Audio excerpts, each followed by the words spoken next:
Hello and welcome to the 42 Rugby Weekly. Gavan Casey here, joined as always by Murray Kinsella of the 42. Murray, how are you? I'm good. Got the dog walked nice and early, so I'm recovered, showered, and finally warm and dry again. How are you, Gav? Good, thanks. Yeah, weather is absolutely shocking here, so I haven't been outside the door in a couple of days, but got through Jazz weekend unscathed, so I'm getting there. Bernard Jackman, how are you? Yeah, all good, thanks. Let's crack on.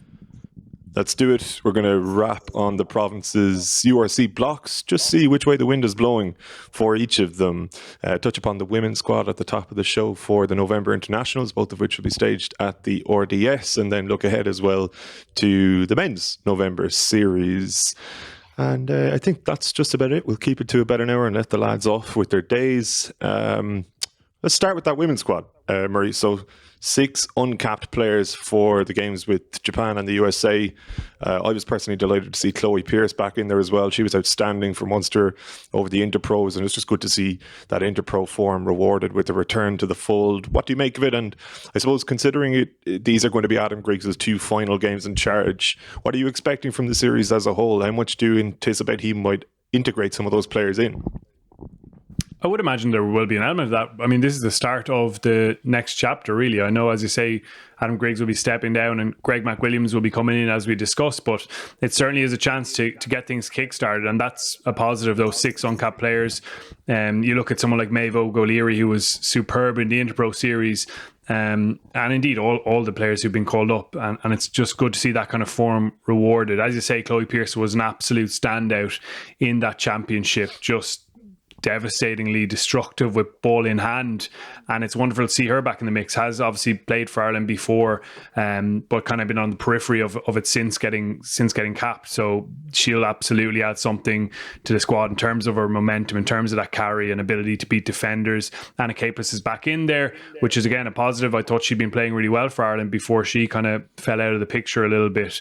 Dorothy Wall is missing with injury, and obviously would be generally a starter as well, so that's a little bit of a blow, but there's plenty there to get excited about. Still obviously some of the more veteran figures involved, but I think there's probably a desire on their part to just put what happened in Parma behind them and play for Ireland and enjoy it again, and 2 good fixtures as well for this test series against USA and Japan. There'll be good challenges, and you would hope just a bit of that kind of regrowth and renewal starts now for Ireland before McWilliams comes in and takes over and pushes things on for the next World Cup cycle. Yeah, it should be an exciting 2 games, Birch. At the RDS as well, just feels a little bit more big time or something. Maybe that sounds almost, I don't know, disparaging or something. I don't mean it to, but I suppose just that it is the start of a new chapter. Having the games in the RDS feels about right to me. But Griggs then is in a bit of a weird situation. Like, it is odd for a coach to be manage a game, so to speak, before stepping away. How do you think he'll approach it? Yeah, I think it's brilliant that the players are going to get the opportunity to play for the country. I don't really see the sense in Adam doing these 2 games, to be honest. And even if Greg is contractually tied up, I think they could have probably fast-tracked whoever's going to be part of Greg's support staff. I just think it's a wasted opportunity, really, to start the new revolution or the new era.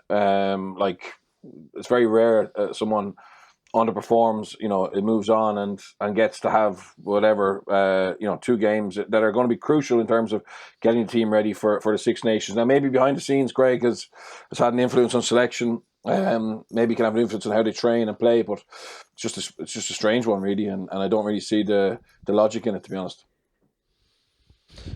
Looking back on the weekend's action then, only one place to start, the Aviva Stadium, an unusual location, I suppose, for Connacht against Ulster. But a game we were really looking forward to, and a game that kind of certainly delivered from Connacht's point of view. Both of you called it last week that you reckon Connacht might just catch them, and that's what it felt like. It sort of felt like they caught Ulster on the hop a little bit, Murray. The 2 intercepts were sort of opportunistic, and you can say they were Ulster errors, but they were also Connacht just looking that little bit sharper on the day. What did you make of the game overall? Yeah, I did think it was a deserved victory for Connacht, and I actually thought they could have won by a fair bit more. Like, they were quite wasteful down in the opposition 22, in Ulster's 22. They had 18 visits and they didn't score in 10 of them, so they'll feel they could have been more clinical there. They gave away a lot of penalties as well to keep Ulster in the game to an extent. I thought there was a real gulf in terms of how the two teams turned up, to be honest. I thought it was evident in non-tactical, technical things like the body language and the volume from the players. Connacht were loud, aggressive, abrasive, confrontational, nasty from the start, which is something that we talked about, maybe them having more consistently in their game. And I thought Ulster were passive in comparison and almost let the game pass them by. So I think there'll be huge frustrations from their point of view in not delivering that side of the I suppose, application towards the game. But yeah, as you mentioned, the intercepts were a key part of it. Defensively, Connacht were superb, and that's been one of the themes, I suppose, is the growth in that side of the game. It's a real strength for them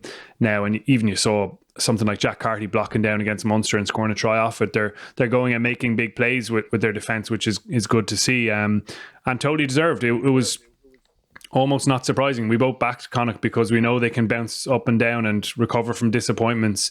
But I suppose this was on the back of a good performance in Thomond Park where they didn't get over the line. So that is even more encouraging. And it's a nice way for them to end the 5-week block, which unfortunately you look at it and they won 2 out of 5 and they're already down that bottom half of the table and at the bottom of the Irish Shield. That's the harsh reality of it. But the exciting part is that we can see just how good they can be when they fully deliver and have that kind of close to their maximum peak performance. Bert, talk to us about the influence of Colm Tucker there with Connacht's defence, because he had big enough shoes to fill with Peter Wilkins sort of moving up in the world within the organisation. What did you see over the weekend that would offer you a little bit of hope for the season going forward?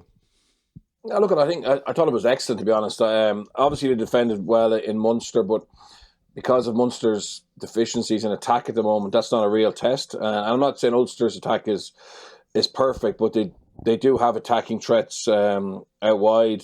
They do generally like to play, and particularly since Dan Soper's come in, they focused on this two-sided attack, getting the ball to the edges. So it was always likely to be tested in a different way. Plus, the conditions in the Viva were good.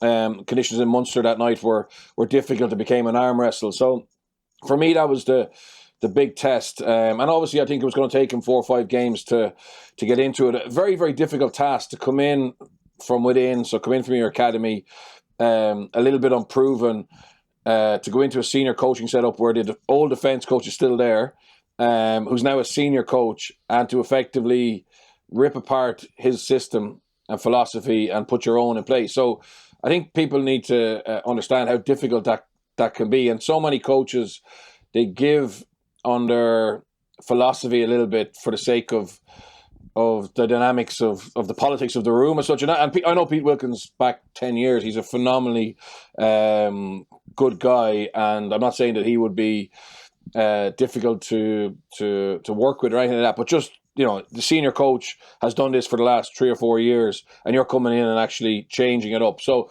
I think it's brilliant, and you know, I think as well, you could see them actually having scouted Ulster, particularly for the first Mac Hansen try, and it is high risk, you know, to be that narrow, to be that far infield that Mac Hansen was. But they obviously saw the play that Ulster used, which is a 3-man stack, and the fact that McCluskey is the first receiver there, it does limit their option to throw that pass early, to be honest. And that's nothing against McCluskey, but you know, a 10 or a natural ball player is more likely to throw that ball early than a McCluskey who's probably off his left hand is probably going to go with the strike move, which is obviously just to carry, play it out to Billy Burns out the back, have Hume coming short, and then decide what to do. Obviously, Billy Burns would have a trail runner as well, which was his left winger. So, but Connacht obviously spotted that and they came in and shut it down. Now, obviously,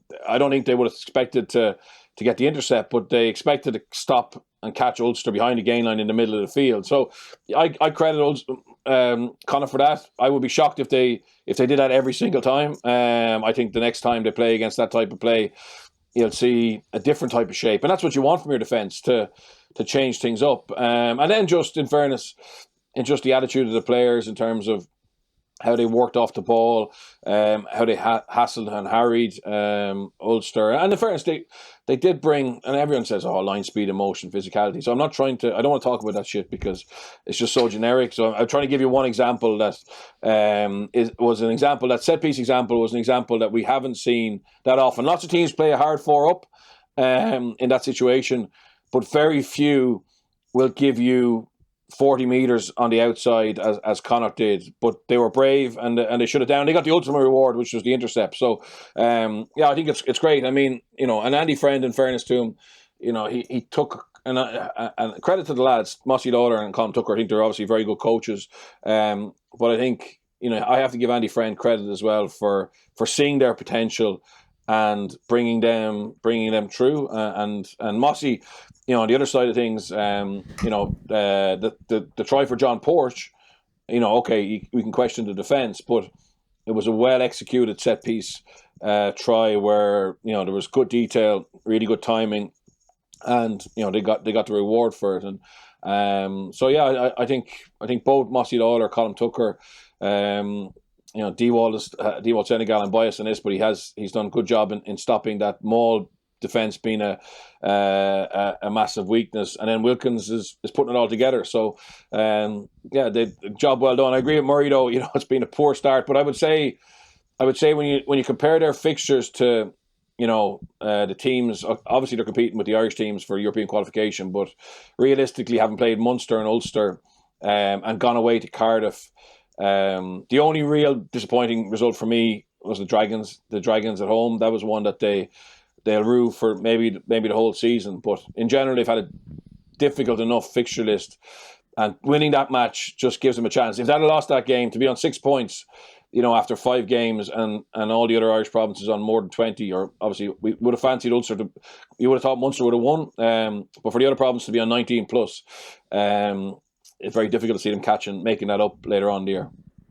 You can really see the identity as well that they've targeted this season. One of the kind of teams is being fast, and that definitely applies to their defence as well. It's not just around the line speed, it's about being fast into position, because that allows you to be in position to make to bring a lot of line speed. They're really quick at resetting on both sides of the ball in defence and attack.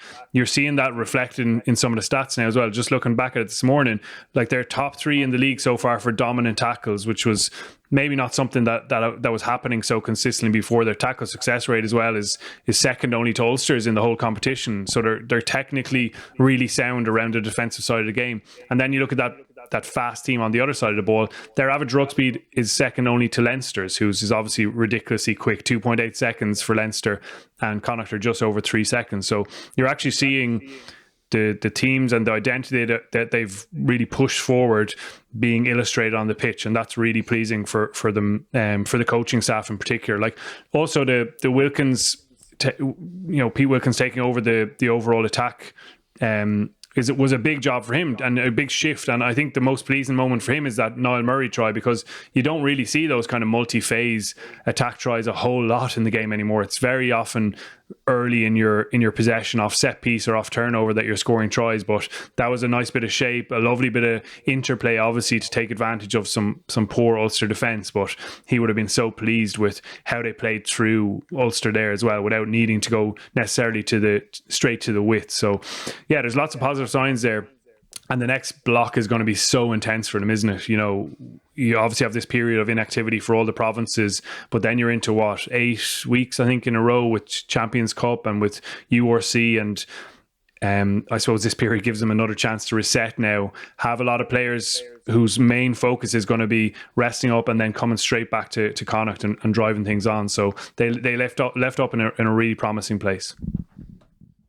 Yeah, that next block you'd imagine will be absolutely crucial. As we were saying last week, if you got a good result in the weekend just gone, yes, it's only 2 wins out of 5, but it's sort of 4 good performances really. And if inconsistency has been the problem, turn a couple of those performances into victories and you could become a 4-5 team, which is a decent batting average, just to darken Connacht's fans' doors a little bit.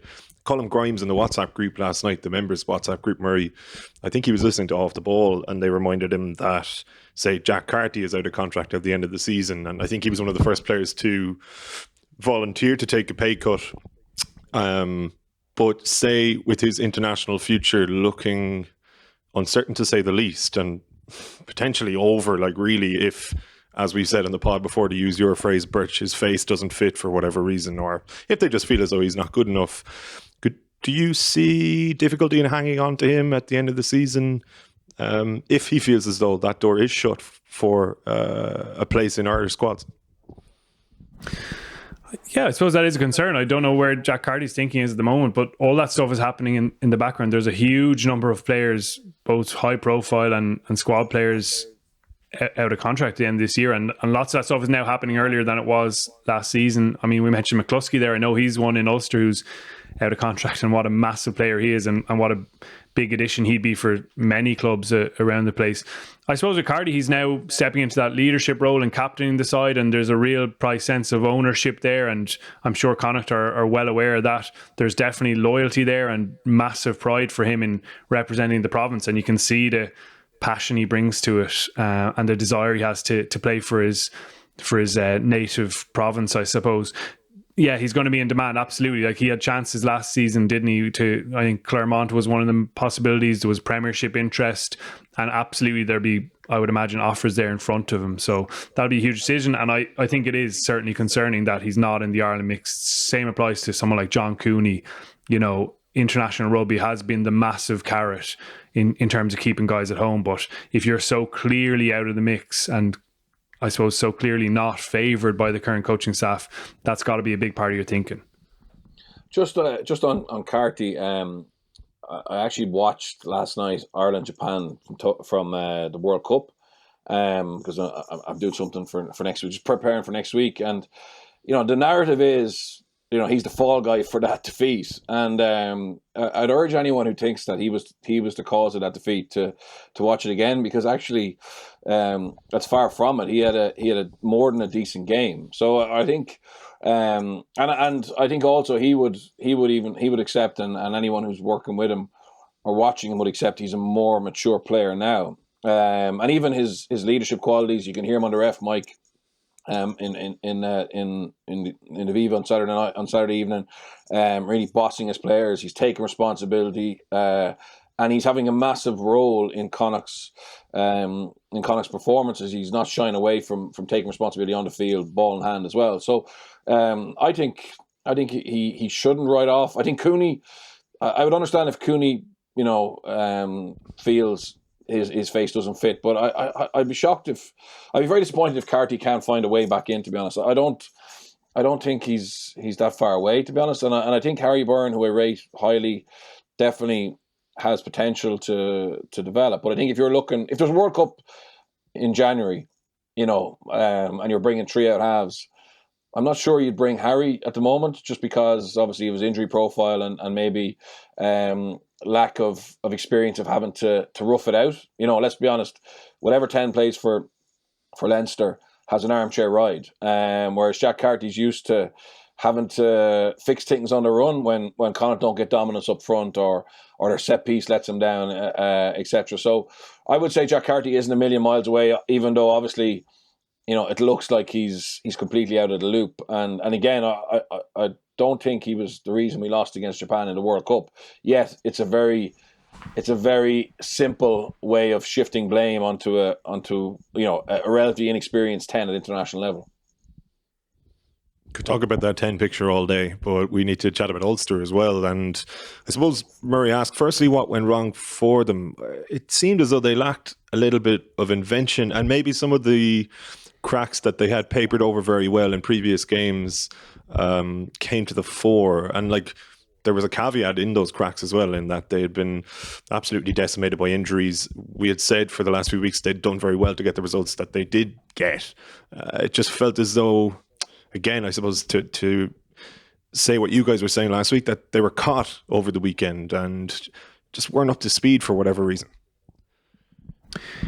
Yeah, it was, I suppose, a reversal of what's been happening for them at the attacking mole. Birch mentioned Connacht's excellent defence there, and early on they had really key bit of Mull defence 5 metres out from their try line. We're also going to the corner. They've been scoring frequently from that kind of position, and it was a bit of a blow, I suppose, psychologically for Connacht to strike there with their Mull D. And then in attack, like obviously the Connacht defence was excellent, but Ulster really struggled to find any solution. I mean, it's obviously to look at the most recent injury, but Will Addison's ability to be that second playmaker, I think, was something that they did miss a little bit in the kind of phase attack where Connacht were repeatedly driving them backwards. I think the Diarmuid Kilgallen one is a really good example where they've repeatedly lost the gain line. They continue to try to win it back. And at times you've got to be, I suppose, a bit more mature with your tactical decision making there and accept that maybe you're not going to win every single possession, and that at times you got to use your kick game to pressure them when you're under pressure from their defence. So I think they'll look at all those kind of decisions they made on the pitch in terms of not taking a bit of pressure off their attack and actually allowing Connacht to feed off how they were looking to break them down. So they're really disappointing elements to it. I do think Dan McFarlane's comments around their inability to handle being favourites are a big concern for them, because that's a big psychological issue to get your head around. I mean, being underdogs is a nice position to be in. It's an easier position to be in almost because that expectation isn't around your team. But for McFarlane to be so honest, I think is brilliant. But that's a big one for him to fix with his obvious interest in psychology and that side of the game. The injury list is absolutely a factor in it, and you've got to be straight up about that. Henderson obviously hasn't played. Stockdale still to come back.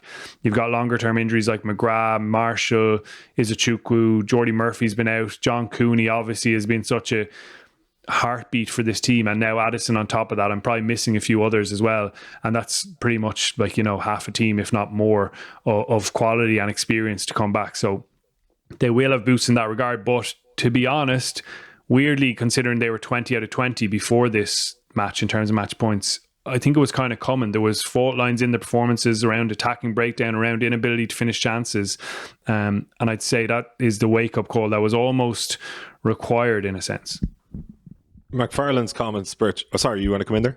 Well, I just think, you know, the narrative this week in certain, well, obviously Dan said it, and there's been talked about Munster, we can't handle being favourites.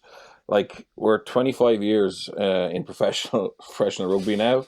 Like, have we not moved on in any way that, like, you know, let's be honest, going to the Ospreys as favourites in a URC game, or coming down to Dublin as favourites to play Connacht, it's hardly like life-threatening pressure that people need to be able to deal with. Like, and these are totally professional athletes. And there's a very good article in the Telegraph this week from, I think, Daniel Schofield about George Ford's form at the moment, and he's working with a sports psychologist called Don McPherson, who's works with some of the best athletes in the world, and how he's training his mind and listening to MP3s, etc. But I'm just my point, and he's in top form. He's in unbelievable form for Leicester, and he's dropped from England, but he seems to really found the consistency. And I don't understand how. I just think it's very easy. It's not really analysis or like, if we're going to just keep doing this in 2031, you know, one of the provinces lose, and it's because we're favourites and we need to be underdogs. I mean, like, I just think we need to be better. And obviously Dan, I take it from Dan because he's pointing at something, maybe a mental weakness he feels was in the squad. And he was very harsh but very honest post match, and he put his team in place. But like, there has to be more to it than that. Or if that is the issue, like, what's being done to fix it? Because we're not more than likely, if we're playing very well, which we want to be playing very well, we are going to go into games as favourites. So it's something that Leinster have been able to deal with pretty well in the URC. You know, yeah, it's something that a lot of Irish sports people have conquered, being able to perform as favourites. So I just think if that's the issue, well, something needs to be done about it. All right, well, I was going to chat about Leinster next, but while you're on a roll there, what the hell went wrong with Munster then, as they were favourites in Swansea against the Ospreys? Yeah, look, I just think they Munster, similar to Ulster, haven't been playing very well, but they've managed to get results. And the problem is that really good teams, they realise when they're not playing well, and they fix it and continue to win. So, for example, you can be sure Leinster got out of Dragons having not performed well, and they didn't go in on Monday and go, "Oh, sure, we won." Sure, what can you say? We got the 4 points. That's all that matters. Like, they actually were very difficult, had very difficult conversations, were very hard on themselves, and they fixed it. They're much better against Scarlets, and they're much better against Glasgow. So, and look, Leinster aren't, Leinster still have to go prove that they can win European Cups, etc. So I'm not saying that they're perfect, but like, that's what you want, the maturity in a group to be able to, the cliche is win and learn. I don't know if Ulster or Munster learned a huge amount from the games where they underperformed, but they got the wins. On evidence of last weekend, they didn't. They didn't. Like, if you're Ulster and you know that you're getting bonus points, but there's elements of your performance that aren't where you need it to be, you come to the Viva with the bit between the teeth, and you look to fix those. You know what I mean? You don't just come out and expect it to happen. And Munster going to the Ospreys. Like, let's be honest, the Ospreys didn't have their Welsh internationals, and I think Ospreys have improved massively. I think they're well coached. Toby Booth has had a very good game plan to play Munster, so they went after him at set piece.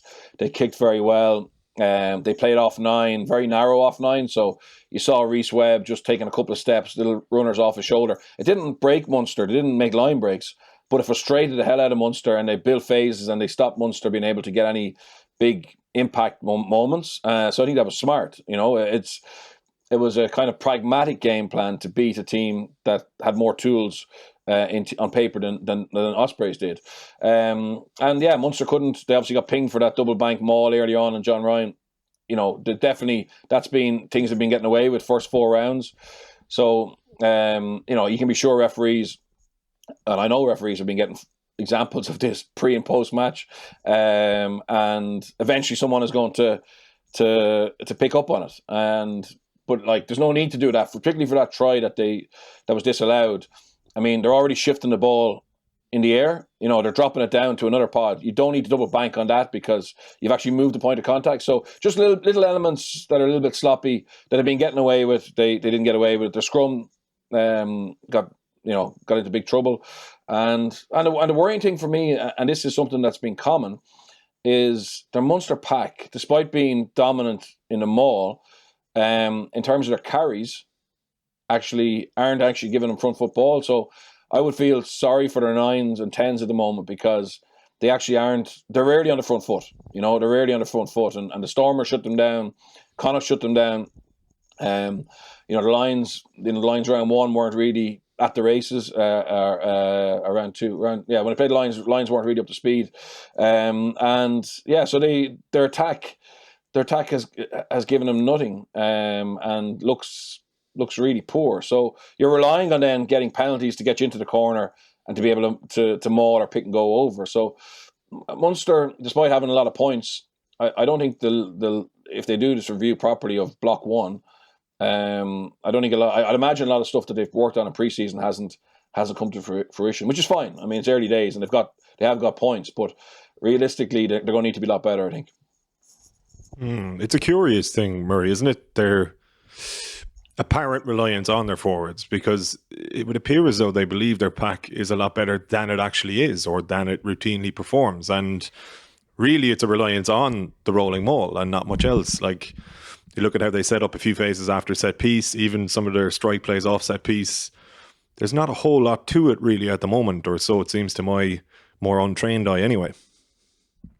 Yeah, I'd agree with that. It's kind of top of my list here from the 5-week block. Like, the set piece attack away from the maul, I think they need to show more creativity and use of weapons like Simon Zebo when he's on the pitch, and the fact that he's only touching the ball once in an attacking context, or Keith Earls, the back row quality they have lots of brilliant tools there that you can build simple but effective set piece attacks around. And you look at teams like, I don't know, let's say Harlequins as an example of how they construct around someone like Dombrandt and give him opportunities to create for others, and they get their best players on the ball in good positions. Leinster do the same with regularity, and I don't really see that as much with Munster. Absolutely, the maul has been key, and listen, it's fantastic to have a strength like that when you're under pressure in games, as we've seen them going to it, and I suppose getting grip of the momentum of the game. But it's having the ability to strike in ways that are beyond that. The detail, I suppose, around their carrying needs to be better as well. Birch mentioned it there. I suppose they're renowned as a momentum team, but they're not quite getting that at all times with their phase attack, and sometimes it's a little bit basic. I think of an example like last weekend where Jeremy Lockman just gets completely isolated, and he's no one on his, no one in a forward pod with him, and he gets choke tackled and turned over. Little bits of sloppiness around their handling close to the ruck as well, and there's probably a lack of variety in that. You see it at times with Gavin Coombs using his footwork or his offloading game or a little tip on passes, but it's probably not there frequently enough. And when under pressure, it's reverting to a probably more predictable approach around that. So yeah, they're good enough to bully their way over most teams at this stage of the season. Obviously not the Ospreys this time, but again, you look further down the line and variety is absolutely massive to it. So you would love to see a bit more of that invention around their attack and getting the really good players they have more thoroughly involved in games. Are they going anywhere, Birch? Oh, yeah, absolutely. No, they're not. They're not many miles away. So I'm trying to be. They're not, because look at in this competition, they're still a top 4 team, I think, without a doubt. And that's that's nothing to be. It's hard. Maybe I sound overly critical. I'm not trying to be. I'm just trying to see or talk about where Munster can go to be a trophy winning team.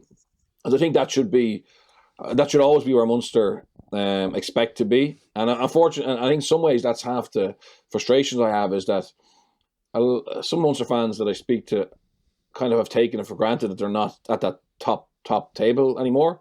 I don't see why they should. That should be the level of expectation. I think they've had stability now in terms of coaching staff. They very rarely lose players. They've recruited well, but obviously bringing back Zebo this summer. Obviously we haven't seen Jenkins yet, but they brought in RG and Damien Delande the year before. They have lots of internationals. They have an unbelievable heritage and home support, etc. So I'm talking about Munster going to the next level, and I just can't see, because they've tried this for the last 4 or 5 years of being a box kicking, exert pressure team, but it hasn't worked. It hasn't worked in semi-finals. When they come up against a team who can stand up to that but have more strings to their bow, they've fallen short. And you would like to think that normally attack takes time. You have to actually, do it in live opposition. Leinster can get away with a certain extent because their second string contest them. But, I doubt Munster are keeping stuff back for December, January or for May. I think they just haven't found the right, formula yet to implement what you'd imagine they're trying to do, which is bring in, a little bit more wrinkles to their game. But we haven't really seen a lot of it. And I don't blame the halfbacks. I genuinely, I think it's too easy to just blame Joey and Craig or whatever. I think when you look at them play, particularly from the backfield view, there's not enough setups the players aren't getting into any shapes or good enough shapes early enough to do anything with it, and that's the challenge for them, the next team we're going to see is Japan next week. Watch them off the ball in how they work to get into shapes that can threaten defenses. So they're not the biggest team in the world, but they play to their strengths, and I'm not saying Munster can play like Japan or need to, but you would like to see them have more urgency or more understanding of what they're trying to do and make it easier for their 9 and 10. What do I feel is that we'll be having this conversation again in a few weeks' time. We'll come back to it then. Hopefully we won't. Let's chat about Leinster then. Speaking of teams that win trophies, and just look, Birch, I'll stick with yourself. Another unbeaten start. They actually cruised to it at Scotsman on Friday night. Pretty much a double score game, I think, in the end. And I don't know, they looked ominously good within the context of this competition. Once more, I suppose the questions regarding Leinster will come maybe in the latter stages of European competition, or that's the impression we're getting at the moment. Yeah, I think so. I think they've, without bringing in any monsters over the off season, I think the subtle move of moving Porter to Loosehead means they now have an all-action impact front row, like Toulouse have, but they have a bench as well. So effectively, you could be bringing on Cian Healy, Dan Sheehan, and Michael Alatoa for the last 20 minutes of a a big European game. So I don't think any team, well, not many teams will be better than that. I think that's maybe what caught Leinster a little bit in La Rochelle. They had a few injuries. Johnny didn't play, and some of their bench options just weren't going to threaten or change the game. And that's no disrespect to the fellas on the bench. It's just that's the level you need. And then they just look, their work rate off the ball is ridiculous. And someone like Hugo Keenan's probably the best example, where he just flies around the field to give himself up as sometimes just a decoy option. But that decoy option holds a defender for a quarter of a second, and it allows Leinster to get to an edge. I thought Ross Byrne was very composed. I thought he showed what he brings in terms of organisation, and he was in danger of being the forgotten man in a lot of people's eyes. But I thought that was a nice way of reintroducing himself back and putting his hand up for selection for Leinster. And yeah, just the physicality. Their counter-rucking was something that they picked and choose when they did it, but when they did it so efficiently and aggressively.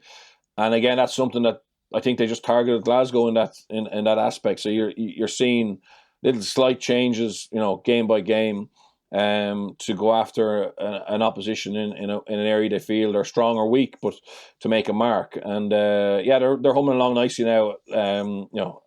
And they should win the URC. I don't think there's any doubt in that.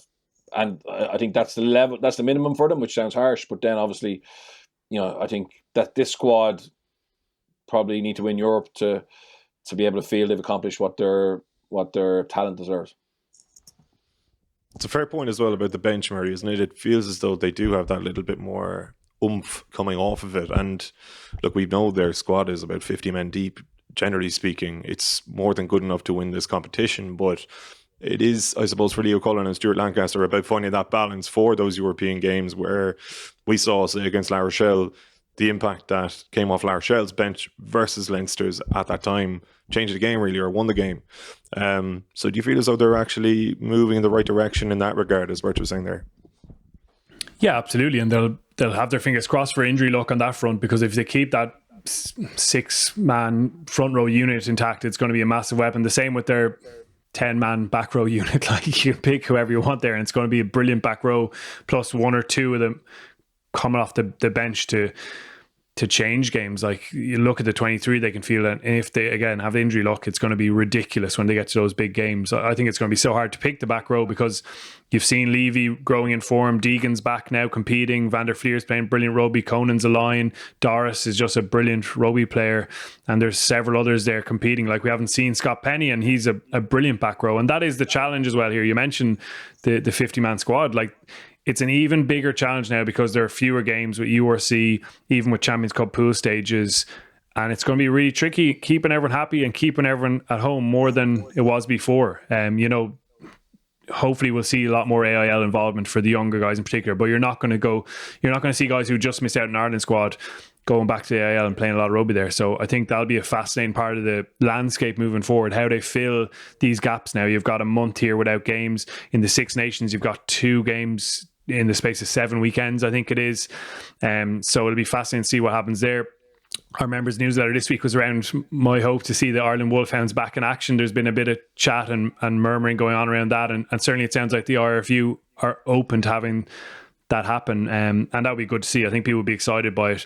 You'd certainly have a lot of Leinster guys who aren't even in the main Ireland squad in strong contention there, but for Cullen and Lancaster, that's an even more challenging part of it now. That's something I was going to ask you, Bernard, and maybe it is a stupid question, but at all of the provinces, what do you do over the next month with the guys who you have there to keep them stimulated? Maybe that sounds a bit unfair to them. They're professional sports people, but I suppose just the fact that you don't have that block of games and not everyone can play IAL, you have to make it not boring, right? Yeah, I think everyone, they'll flip their schedules around, and that's half the monotony or the mental drain is around having... It's great, and it gives you real comfort going into a game of having done X on a Monday, Tuesday, your standard week, and you tick it off. But that does become quite monotonous as well. So generally the content of the training sessions are quite similar. So for your your scrum session, you'll have a 10-minute block of warm-up that tends to stay quite similar. So I think most of them will give them a week, 10 days off, and then they'll go into mini pre-season blocks again. So effectively, they might do a 3-week block or a 2-week block of a heavy amount of conditioning and heavy focus on skills.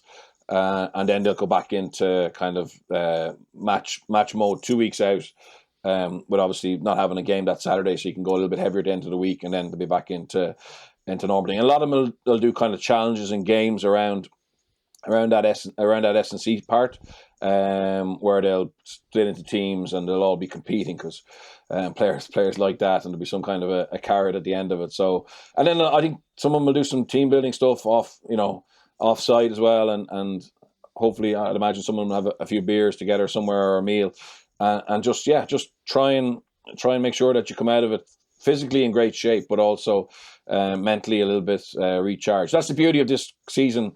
They get a block now, and they get a block in the Six Nations where there's an opportunity to get better, and certainly players do enjoy, even though preseason is hard. I mean, a short preseason block, which is of 2.5-3 weeks, is just about right, in fairness, and will get you feeling great coming out of it. Can I get a hype check from you for the upcoming block of international fixtures then? I know you are yourself a professional. You will be working through November, but on a Bernard Jackman scale of 1 to 10? I'm 8. I think 8 in general. For the All Blacks, I'm 10. I'd say for Argentina I'm 9, and for Japan I'm 9, and for Argentina about 7. For some reason I haven't enjoyed the Argentina-Ireland games historically, but I'm really fascinated to see Japan, and look back at the summer game as well last night. I thought Japan scored 31 points, and probably weren't as accurate as they normally are. So I think and I know Ireland will have a stronger team out, but I think they're going to be a really interesting challenge. Just doing some research, obviously they kept the same coaches from 2019, and one of the reasons they stayed and didn't stay in the fight to be All Blacks coaches was they really believe they can do something special again with Japan at 2023, and are looking to play even faster, and with even more intelligently, and that's the big thing about Japan, in 2019 compared to under Eddie Jones. So I think in 2015 they scored 9 of their tries were structured. They had no tries off unstructured, and then I think it was 6-7 at 2019 in terms of the difference between structured and unstructured. So by all accounts, from what I can understand, is they're looking to be even more devastating off unstructured play.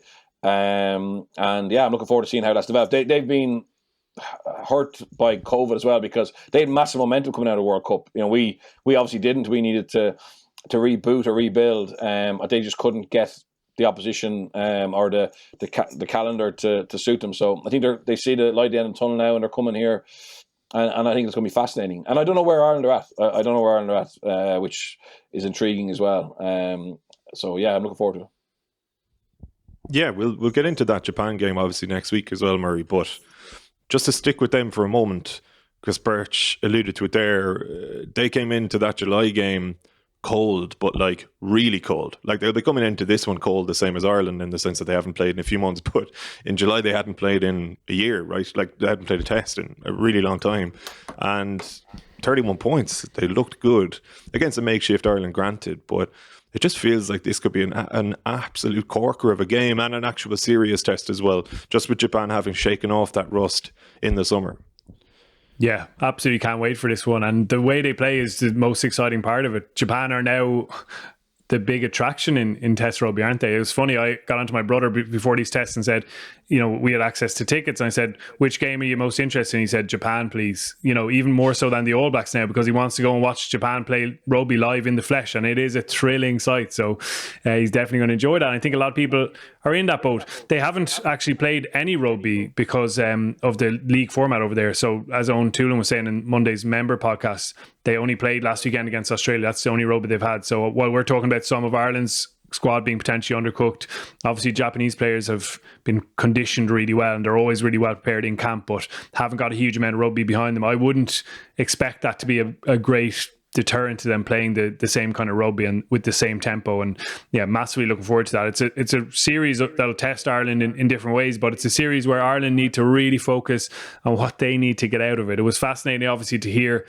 as has been much discussed, Johnny Sexton saying, we've talked about 2023 World Cup. It's a little bit of a different approach now. So I'm really interested to see how that is reflected on the pitch over the next year or whatever it is until Farrell really settles into his team. I think there's more onus now on him to get things out of this series that will better Ireland further down the line. Obviously with the All Blacks match, you're going all out to win at home there, but I think it would really, really beneficial to see whether it's Carberry or Byrne, whoever he's going to back to be that next in line, getting a big start, if not even potentially two at out half. We know Johnny Sexton is well ahead of them. We know he's the main man there, but you've really got to start putting in some, I suppose, planning in terms of what happens if he gets injured. That's always a possibility. I'd love to see Porter get 3 starts at loosehead and let him push on and become one of the best looseheads around and really get to that test level back at loosehead side. Even Kieran Frawley, I'd actually love to see him get a game at 12, because I think it'll be fascinating to see what that different model brings. Like Japan are a brilliant example. Nakamura is probably the least heralded of their kind of players, but he plays at 12. He's a really creative presence, offers so much to their ability to move the ball to width, decision making, just taking a bit of pressure off their 10. I'd love to see what Frawley could offer for Ireland in that regard.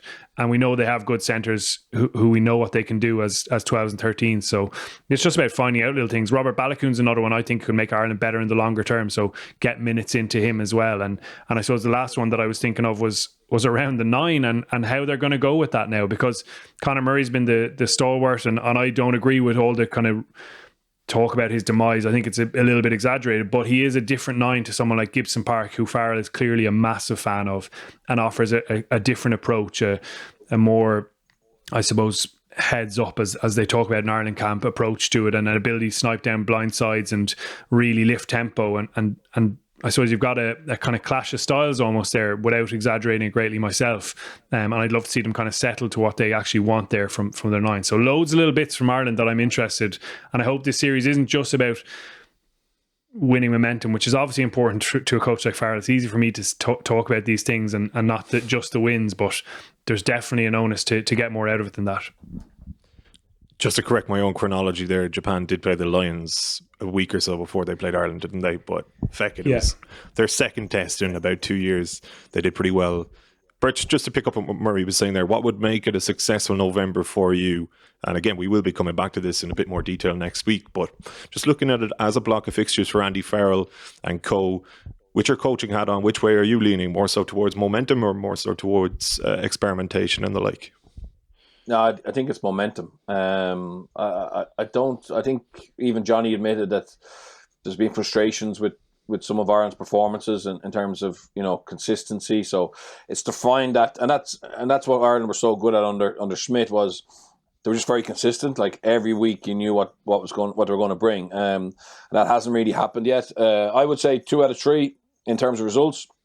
But being very competitive against the All Blacks. But as Murray says, finding the key players for Ireland, the 5 or 6 players for Ireland that Farrell's going to build a team around in the Six Nations, and maybe it's the same guys. I'm not sure, but I would say there's a question mark about Hooker.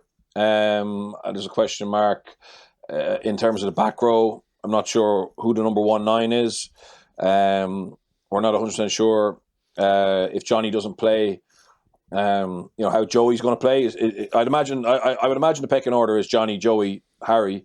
I'm not 100% sure. We're not 100% sure how far Joey's back. Is it the fact that Munster are losing collisions and there's not real clarity in the attack that's hampering him, or is he just struggling to get that form? So I'd like to know who's back up to Johnny, for sure, and are they in root health? And then, the other one is the Frawley question mark at 12. Has he been brought in there just as one of the larger squad, or do they actually think maybe he could be key to improving our attack as a 12? And that'd be a huge shift, but it'd be fascinating to see if they are thinking that way, or is he in there as a backup 10? I'm not sure, but if you play Frawley at 12, it does open up our game in a different way. So they'd be the big ones for me from this series, to be honest. He has a touch of the Mike Katz about him, doesn't he, for Ollie as a player? I was just going to say that, literally, Gav, that was the top of my head. And you're thinking about, like, coaches can obviously be different to how they played. You know, I think Larkham's actually a good example. People think that he coaches the way he played, but it's not actually like that at all, actually, really, when you look at how Munster attack and how they try to play. And maybe Kat's a little bit different, but he does remind me of him. And it is, like, it's a constant theme across top-level rugby, is having that extra creative influence in your backline, whether it's at 15 or at 10, rather 12, sorry, and just having a little bit more of a two-sided attack, something Bernard's mentioned a few times the last couple of weeks, and not just having one decision maker. And that's definitely been discussion within the Ireland camp, is around, you know, everything runs through Johnny Sexton. Opposition teams have felt it and felt that if they really get at him, they can take away Ireland's ability to be incisive in attack. And there's no doubting that there's some real attacking quality in the back three for Ireland. And it's just about, again, harnessing those weapons and having players that are capable of giving them opportunity to do what they can do 1-on-1 or 2-on-2. So I'd love to see a little bit of that experimentation with Frawley. He's a really good possibility there. And yeah, like Bundy Aki's been in brilliant form. We know Robbie Henshaw obviously isn't in the main squad. We know exactly what he can do, even if it's at 12. McCluskey obviously as well can offer proven qualities, but it'd be just really interesting to see something different there. And you know, even if it's ticking off and saying, okay, that doesn't work for us, at least you've given it a go. Gents, pleasure as always. Birch, thank you. Thank you. Murray, thank you. But we need to also plug your fantastic interview with Noel McNamara on the Members Pod, which came out on Monday. Do you want to give listeners a quick, not sample, but a quick idea as to what you got into? Yeah, it was actually really fascinating chat. He's a really interesting guy. You probably know Birch as well, around coaching and his passion for it.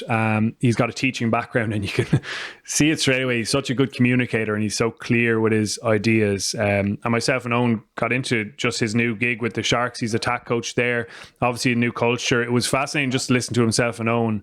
And it probably gives an insight into the chats Birch has with other coaches around how they talk about rugby, which is slightly different to us and in the media, and how we're looking for headlines at times and the more obvious points. But yeah, he got into lots of the little subtle stuff and loads of little takeaways, I suppose, even for the coaches out there. I'd say there was lots in it. One that stuck with me was, he said, what's tactically desirable must be technically possible. And I think it applies to loads of teams when you look at it. Like Ireland, for example, want to be making more decisions on the fly, on the pitch, have more autonomy, but maybe the players haven't grasped that or don't have the skill sets just yet.